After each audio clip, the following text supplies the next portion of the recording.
Hello my dear students, कैसे हैं मेरे बच्चे सभी। मुझे पता है बहुत बढ़िया होंगे। कैल्विन क्लासेस आप सभी जानते हैं कि बहुत ही बेहतरीन सीरीज आप लोगों के लिए चला रहा है, जिसमें हम आपको साथ वन शॉट डिस्कस कर रहे हैं विद इन 25 to 30 मिनट्स। बेटा इसके अंदर हम आपको पूरा चैप्टर आपके साथ रिवाइज करवा देते हैं। से आज की बारी है अम्ल, क्षारक एवं लवण वाले चैप्टर की। चैप्टर मैडम बहुत बड़ा है क्योंकि इसमें अम्ल है, अम्ल के गुण बताने हैं, क्षारक के भी गुण बताने हैं और अम्ल ये लवण क्या होता है इसके बारे में भी जानना है। बेटा हम हर बात पर चर्चा करेंगे और सबसे मेन चीज़ जहाँ से प्रश्न बहुत ज़्यादा बन जाता है महत्वपूर्ण लवणों के बारे में भी हम कंफ्यूज हो जाते हैं मैम कि कौन से महत्वपूर्ण लवण है और महत्वपूर्ण लवण में कितना पाठ पढ़ना है कितना नहीं करना। तो बेटा ये सब चीज़ों का जवाब कहाँ है इस वीडियो के अंदर, तो देखते रहिए इस वीडियो को। तो चले करें शुरुआत। चलो करते हैं शुरुआत। जिसमें पहले चीज जो हम लोगों ने पढ़ी थी वो था सूचक। सूचक क्या होता है मैडम, हमें थोड़ा बहुत याद है कि ये तो वो पदार्थ थे जो अम्ल व क्षारक में अंतर स्पष्ट करते हैं। बिल्कुल सही सोच रहे हैं, अम्ल व क्षारक में अंतर स्पष्ट करते हैं। जिसमें एक प्राकृतिक सूचक थे, कुछ कृत्रिम थे, गंधीय थे, कुछ सर्वाहारी या सर्वव्यापी कह सकते हो आप सूचक थे। प्राकृतिक सूचक जैसे कि लिटमस था जो अम्ल में लाल रंग दिखाता है और क्षारक में नीला रंग दिखाता है, अलग अलग रंग दिखाता है इसलिए हम पहचान लेते हैं। और उदासीन जो ना तो अम्ल है ना क्षारक है, कोई रंग नहीं दिखाता। हल्दी है, अम्ल में कोई प्रभाव नहीं डालती, क्षारक में क्या कर देती है, लाल कर देती है। गुड़हल का फूल अम्ल में क्या करता है, गहरा गुलाबी रंग आ जाता है जिसको आप रानी रंग भी कहते हो, और क्षारक में क्या कर देता है, हरा कर देता है। तो इन रंगों को याद रखना है, आप पहचान लोगे। फिर मैडम जब प्राकृतिक सूचक थे तो कृत्रिम की जरूरत क्यों पड़ी थी, बिल्कुल सही सोचा आपने, क्योंकि दुर्बल अम्ल तो ये क्या करते हैं, ये दुर्बल अम्ल और क्षारक को भी पहचान लेते हैं। ये सिर्फ और सिर्फ प्रबल को कर सकते थे। अब दुर्बल में केवल पहचानने के लिए हमने पहला बनाया फिनोल्फथालीन। अम्ल पे कोई फर्क नहीं है, क्षारक पे गुलाबी रंग कर देता था। फिर आ गया आपका मिथेल ऑरेंज। क्या आ गया, मिथेल ऑरेंज, जो अम्ल में क्या करता है, बिल्कुल सही सोच रहे हैं, क्या करता है, लाल, और क्षारक में क्या कर देता है, पीला। क्या कर देता है, पीला, बिल्कुल पीला। फिर गंधीय सूचक क्यों आ गए मैडम, क्योंकि प्रबल ये देख रहा है, दुर्बल ये देख रहा है, ये तो प्रबल भी देख सकता है। कृत्रिम ये क्यों चाहिए भाई, तो ये चाहिए दृष्टिहीन लोगों के लिए भाई, जो लोग देख नहीं सकते। क्या उन लोगों को ये हक नहीं है कि वो पढ़ाई करें, है भाई, तो वो भी तो करेंगे, तो वो गंध से पहचानेंगे। इसलिए प्याज, लौंग, वनीला इस्तेमाल करते हैं क्योंकि इनकी जो गंध होती है वो बहुत बहुत बहुत स्ट्रांग होती है। अम्ल में कोई प्रभाव नहीं होता। क्षारक में जो गंध होती है वो खत्म हो जाती है, गंध होती है वो क्या हो जाती है, खत्म हो जाती है। फिर एक पीएच स्केल है बेटा हमारा, जिसको हम सर्वाहारी सूचक कहते हैं। ये कई सूचकों के मिश्रण से बना है, ये कई सूचकों के मिश्रण से बना हुआ होता है पीएच स्केल। जो अम्ल की जो पीएच आती है बेटा वो 7 से कम आती है, क्षारक की पीएच जो आती है वो 7 से ज़्यादा आती है, और अगर उदासीन है तो पीएच 7 आती है। तो पीएच एक तरह का कुछ नहीं बेटा, एक स्केल है, 0, 7 और 14 मैंने लिख दिया। इससे कम जो है ये अम्ल होता है, इससे ज़्यादा अगर है तो वो क्षारक होता है। और यहाँ पर याद रखना है पीएच जो है ये प्रतिलोम अनुपात में होता था H+ आयन के।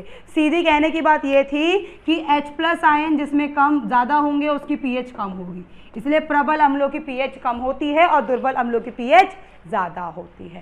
क्षारक में डायरेक्टली रहता है। ठीक, ये पढ़ा था आप लोगों ने, बिल्कुल सही। फिर अम्ल क्या होते थे और क्षारक क्या होते थे मैडम, तो बेटा अम्ल स्वाद में खट्टे होते थे, बिल्कुल सही, खट्टा नींबू जैसे। ये क्या होते थे, कड़वे। और कैसा होता था स्पर्श, साबुन। हाथों के बीच में रखो, ऐसे रब करते थे तो क्या लगता था कि क्या रब कर रहे हैं, साबुन।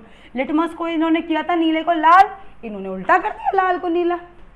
फिर ये सामान्य क्या करते हैं, H+ आयन निकालते हैं, कब, जलीय विलयन में। जल में जाते ही क्या निकालते हैं, H+ आयन, जैसे कि HCl है, जल में जाते ही H+ और Cl- निकालता है। फिर ये H+ जल से अभिक्रिया कर H3O+ हाइड्रोनियम आयन बनाता था, बिल्कुल सही सोच रहे हैं। ये OH निकालते हैं, जैसे NaOH है, जल में जाते ही Na+ और OH- निकालते हैं। ये इनकी पहचान है। जब तक H+ नहीं निकलेगा अम्ल अपना अम्लीय प्रभाव नहीं दिखाएगा, जब तक OH नहीं निकलेगा तब तक क्षारक अपना क्षारकीय प्रभाव नहीं दिखा सकता। फिर खतरनाक होते हैं भाई, ये भी खतरनाक है अगर प्रबल हैं तो। फिर विद्युत के सुचालक हैं जलीय विलयन में, क्योंकि आपको बेटा बस एक बात ध्यान रखनी है कि कोई भी चीज़ सुचालक तब होती है जब अगर वो अपनी द्रव अवस्था में आयन, मुक्त आयन निकाल सके। तो बेटा ये जो आयन निकले हैं क्या है, मुक्ति तो हैं, कुछ काम थोड़ी ना कर रहे हैं, तो क्या करेंगे काम, विद्युत के सुचालक। अब वही चीज़ यहाँ भी होगी। फिर किसी भी अम्ल की अभिक्रिया धातु से कराते तो लवण बनता था और हाइड्रोजन गैस निकलती थी, बिल्कुल। यहाँ पर क्षारक से करते थे तो भी यही होता था। क्षारक वाली याद रख लेना, NaOH के साथ आपने जिंक डाला था तो ये बनता था Na2ZnO2। सोडियम जिंकेट और हाइड्रोजन गैस बाहर। बेटा ये क्वेश्चन पेपर में आता है तो इसे मार्क कर लो इंपॉर्टेंट, ये क्वेश्चन पेपर में आ जाता है। अम्ल वाले में आप ले सकते हो जैसे HCl के साथ आपने Na डाल दिया, NaCl बन गया, H2 गैस बाहर निकल गई। ऐसे मेटल ऑक्साइड, धातु ऑक्साइड डाला अम्ल के साथ, धातु ऑक्साइड मतलब सोडियम ऑक्साइड ले लो, अम्ल ले लो HCl, तो अब की बार भी NaCl लवण बनेगा पर H2 की जगह H2O बन जाएगा। और अगर कार्बोनेट ले लिया या हाइड्रोजन कार्बोनेट ले लिया तो CO2 और निकाल देना। यहाँ पर ये अधातु के साथ करता है, क्योंकि बेटा अधातु ऑक्साइड अम्लीय होते हैं और धातु ऑक्साइड क्षारकीय होते हैं। एक क्षारक कभी क्षारक से अभिक्रिया नहीं करता, एक अम्ल कभी अम्ल से अभिक्रिया नहीं करता। बिल्कुल वही चीज़ है यहाँ पर, सही है जी।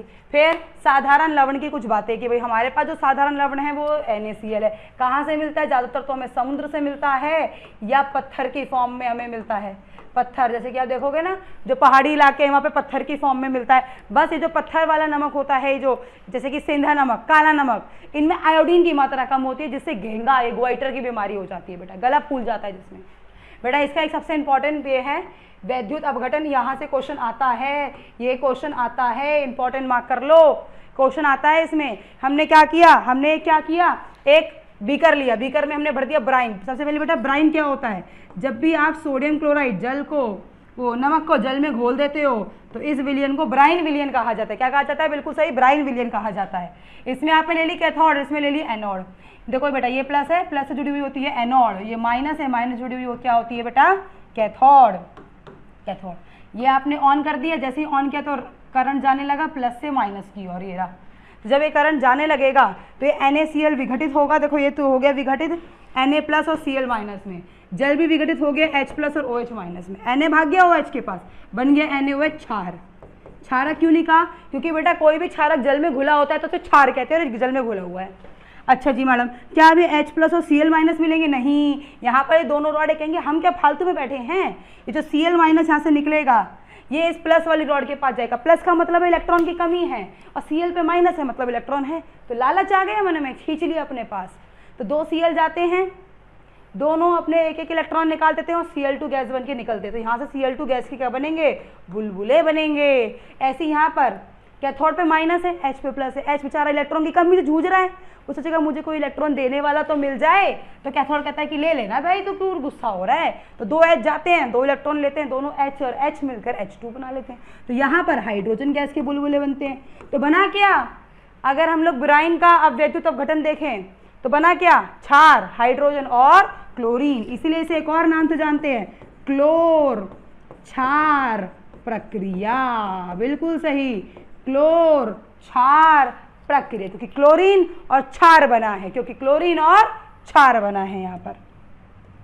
ठीक है, फिर देखो भाई कुछ हमारे महत्वपूर्ण लवण हैं जिनके बारे में आपको पढ़ना है, और सबसे मेन चीज इनका फॉर्मूला, इनका सूत्र, इनका नाम याद रखना है, क्योंकि जो क्वेश्चन आता है वो ऐसे ही आता है कि आपके पास जो धोने का सोडा है या जो बेकिंग सोडा है, विरंजक चूर्ण है, इनका फॉर्मूला क्या है, इनका साधारण और इनका रासायनिक सूत्र वाला नाम क्या है। जैसे धोने का सोडा है Na2CO3.10H2O, नाम Na का सोडियम, CO3 का कार्बोनेट, 10 के लिए लगता है डेका और जल के लिए लगता है हाइड्रेट, नाम पड़ गया सोडियम कार्बोनेट डेका हाइड्रेट। ये इसकी प्रक्रिया है, ये आपको याद रखनी है तीनों स्टेप में, तीनों चरण याद रखने हैं इसके कि भाई NaCl में H2O, अमोनिया और CO2 डाला तो ये बना।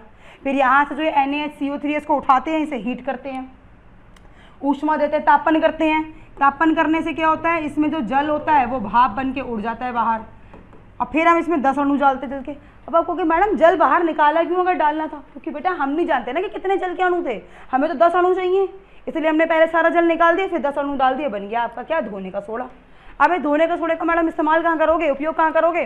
तो जल की कठोरता, बेटा 2 तरह का जल होता है, कठोर जल। कठोर जल वो होता है बेटा जिसमें मैग्नीशियम और कैल्शियम के आयन पाए जाते हैं, जिसकी वजह से साबुन इनमें झाग नहीं बना सकता। पर एक बार आपने डिटर्जेंट घोल दिया, मतलब ये धोने का सोडा घोल दिया, तो ये क्या करता है, इन मैग्नीशियम और कैल्शियम आयन को अपने साथ बांध लेता है, जिससे जल की कठोरता खत्म हो जाती है और हमेशा के लिए। तभी लिखा जल की कठोरता हटाने के लिए, वो भी सदैव के लिए। कब के लिए? सदैव के लिए। फिर सफाई का कार्य करता है, और सूती कपड़ा, कागज इंडस्ट्री जो होती है, इन सब में इसका इस्तेमाल किया जाता है जी। तो धोने का सोडा हो गया। तो अब करते हैं अगला महत्वपूर्ण आपका लवण, जो कि है क्या? Baking soda. बेकिंग सोडा का सबसे पहली बात वही जैसे आपने वहाँ पे किया था, सूत्र याद रखना है, NaHCO3। फिर बेटा इसका रासायनिक नाम, ये भी पेपर में पूछा जाता है, और वो रासायनिक नाम क्या है बेटा, वो है सोडियम हाइड्रोजन। देखो Na मतलब सोडियम, H मतलब हाइड्रोजन और CO3 मतलब carbonate, sodium hydrogen carbonate. Madam बनता कैसे है? तो याद होगा बेटा, देखो धोने का सोडा जब आप बना रहे थे तो उसमें सोडियम हाइड्रोजन कार्बोनेट बना था, यही तो बेकिंग सोडा है। देखो यार यही वही प्रक्रिया हमने लिख दी। अब इसका उपयोग क्या होता है बेटा, बेकिंग पाउडर बनाने में। बेटा बात क्या होती थी कि जो बेकिंग सोडा होता था वो थोड़ा कड़वा होता था, अब हम उसका इस्तेमाल करते हैं तो बेटा कलका का कड़वापन आता है, क्योंकि बेटा ये क्षारकीय होता है। क्योंकि क्या होता है, एक तरीके का ये क्षारकीय होता है, और इसके इसी क्षारकीय गुण की वजह से इसे प्रति अम्ल के तौर पे, मतलब कि जब कभी अम्लता होती है ना, पेट में एसिडिटी हो जाती है, तो इसका इस्तेमाल कर लेते हैं। तो बेटा कड़वापन होता है तो हम क्या करते हैं, इसमें थोड़ा सा ना अम्ल मिलाकर एक पाउडर बना देते हैं, जिसे कहते हैं बेकिंग पाउडर। वो फिर सोडा अम्ल अग्निनाशक ये होते हैं, वो जो आपने देखोगे ना लाल लाल रंग के सिलेंडर आते हैं, उन सिलेंडरों का इस्तेमाल करते, जो आग बुझाने वाले होते हैं, वहाँ भी यही इस्तेमाल करते हैं, यही करते थे। फिर आ गई बात विरंजक चूर्ण की। बेटा विरंजक चूर्ण क्या होता है, जिसको आप ब्लीचिंग पाउडर कहते हो, ये इसका सूत्र याद रखना है, CaOCl2। Ca मतलब कैल्शियम, O के लिए ऑक्सी, Cl के लिए chloride, calcium oxy chloride.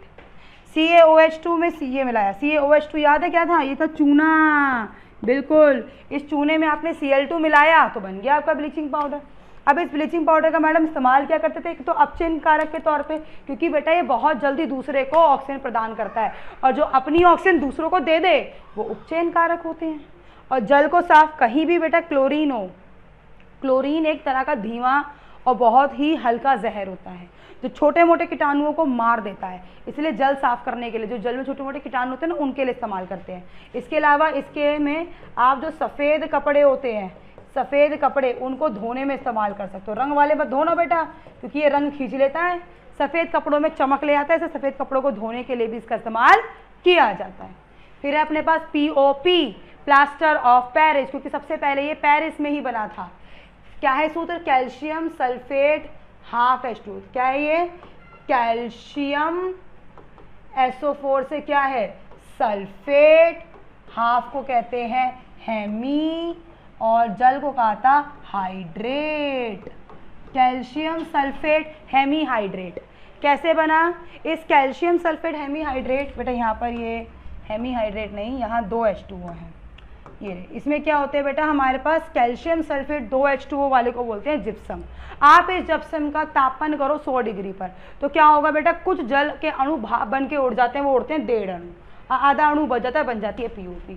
POP बेटा क्या होती है, अगर इसमें दोबारे अगर आप इस POP में वापस जल मिलाओ तो पता कितना जल मिलाते हैं, वही एक आधा अणु, तो दोबारा से जिप्सम बन जाता है, और जिप्सम बनकर ये कठोर ठोस बन जाता है। इसीलिए इसका खिलौने बनाने में, सजावट बनाने में, मूर्तियां बनाने में इनका इस्तेमाल करते हैं।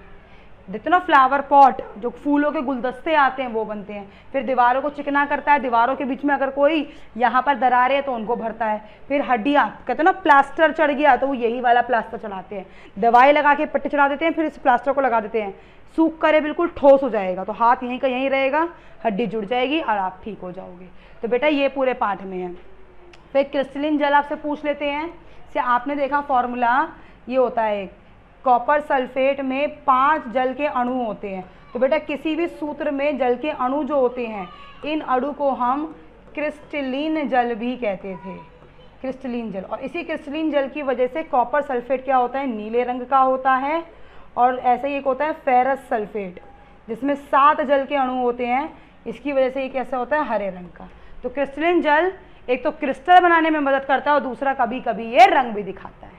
ठीक है बेटा, तो ये पूरा पार्ट था जो कि मैंने आपको, जिसमें क्वेश्चन भी बताया कि भाई क्या क्या क्वेश्चन इसमें मेन है, क्या क्या टॉपिक आएगा और कैसे कैसे क्या क्या मेन चीज़ें आपको मैंने यहाँ पर रिवाइज करा दी है। आई होप आपको समझ में आई होंगी, आप इसे देखें और अच्छे से रिवाइज करके अपनी तैयारी पूरी कर लें। बाद में मिलेंगी मैम आपके साथ दूसरी नई वीडियो के साथ, हम लोग मिलेंगे, एक नए पार्ट को पढ़ेंगे, समझेंगे, रिवाइज करेंगे। तब तक के लिए अपना ध्यान रखिए, बाय बाय, थैंक यू। चलिए बच्चों, तो अब एक महत्वपूर्ण बात, अब बच्चे कहते हैं कि मैम हमारे पास इतनी चीज़ें तो हैं पर करें कहाँ से, तो बेटा क्वेश्चन कहाँ से करें, प्रैक्टिस क्या करें, इसके लिए क्या क्या चीज़ें चाहिए मैम हमें, कैसे करें, देखो भाई इन चीज़ों पे देखते हैं भाई क्या क्या चाहिए आपको और कैसे कैसे यहाँ पर चाहिए। तो देखो बेटा, सबसे पहली चीज़ अगर हम बात करें यहाँ पर आपको क्या क्या ज़रूरत है भाई। मैम हमें पेपर करना है, हमें डर है हमें कि हम MCQ कैसे करें, तो आपको MCQ चाहिए भाई, जो कि सब में आते हैं, SST, साइंस, हिंदी, इंग्लिश सब में आएंगे। असर्शन रीजन मैम जहाँ तो हमारे बहुत ही ज़्यादा नंबर कटते हैं वो भी हमें चाहिए। केस स्टडी के क्वेश्चन चाहिए, सोर्स बेस्ड क्वेश्चन चाहिए, 2 से 3 नंबर वाले क्वेश्चन चाहिए मैडम, 5 नंबर के क्वेश्चन चाहिए। मैप वर्क SST में समझ ही नहीं आता कि कौन सी चीज़ कहाँ लगा, शिवालिक कहाँ है हमें नहीं पता। स्टेटमेंट के क्वेश्चन आ जाते हैं भाई, साइंस में बन के आ जाते हैं। डायग्राम आते हैं मैम, कौन से डायग्राम मोस्ट इंपॉर्टेंट है जो हमें करने हैं, अब बनाने तो कितना लेबल करना ज़रूरी है। फिर पिक्चर बेस्ड क्वेश्चन जो कि आपके SST में आ जाते हैं। तो बेटा इन चीज़ों के बारे में कैसे मिलेगा मैम हमें ये सब चीज़ें, तो इन सब के लिए फिर आपको चाहिए ट्रिक्स कि मैम MCQ अगर मान लो नहीं आ रहा तो कौन सी ट्रिक से सॉल्व करें, क्योंकि बेटा 25% की वेटेज है, इसकी भी 25% की वेटेज है, तो कैसे करना है मैडम इसको सॉल्व। फिर presentation for the subjective question, बेटा हर क्वेश्चन को प्रेजेंट करने का एक तरीका होता है, क्योंकि बेटा आप जो लिख रहे हो एग्जामिनर उसी से आपको ट्रीट करेगा। एग्जामिनर डील आपके रिटिंग पोर्शन से करने वाला है, उससे कोई मतलब नहीं कि आपके पास कितनी नॉलेज है, वो जस्ट ये देखेगा आपने लिखा कैसे, प्रेजेंट कैसे किया। तो बेटा प्रेजेंटेशन कैसे करना है, आता तो है पर प्रेजेंट करना नहीं आता, तो कैसे करना है तो ये भी सीखेंगे, क्योंकि 75% की वेटेज है भाई इसकी, तो मैम ये कैसे सीखा जाएगा। तो इन सभी बातों के लिए, इन सभी चीज़ों का हम सबके पास एक ही है जवाब, वो है जवाब ये।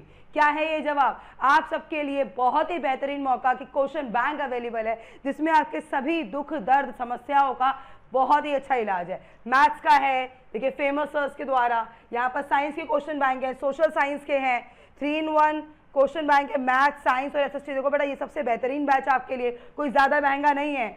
यहाँ पे आपके 3-in-1 question bank for the Hindi medium भी आपके लिए अवेलेबल है, मैथ, सोशल साइंस और यहाँ पर साइंस के लिए। कितनी महत्वपूर्ण चीज़ें हैं जो आपके सामने यहाँ पर रखी गई हैं। देखिए जो कैल्विन कराएगा वही आएगा।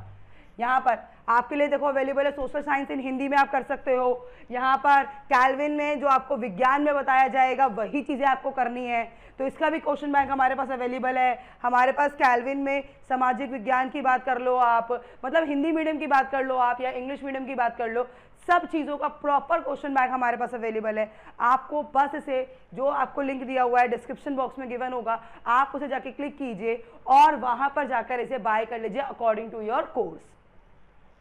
ठीक है बच्चों, ताकि आप अच्छे से कर सकें। अच्छा एक चीज़ और, साथ में अगर प्लस लेते हैं तो एक नया ऑफर आपके लिए। क्या क्या प्लस का मैडम, अगर आप मैथ्स के PYQ चाहते हो, इंग्लिश मीडियम वाले बच्चे, साइंस के PYQ चाहते हो और सोशल साइंस के भी PYQ चाहते हो, तीनों का, तो तीनों का कॉम्बो पैक सिर्फ और सिर्फ 249 रुपये का, सिर्फ और सिर्फ 249 रुपीज़ का। बेटा ऐसी डील कहीं नहीं मिलेगी, मौका है अभी ले लो और बने रहिए हमारे साथ। मैम मिलेगी आपको नेक्स्ट वीडियो में जल्दी एक नई इन्फॉर्मेशन और एक नए कॉन्सेप्ट के साथ। बाय बाय बच्चों, थैंक यू।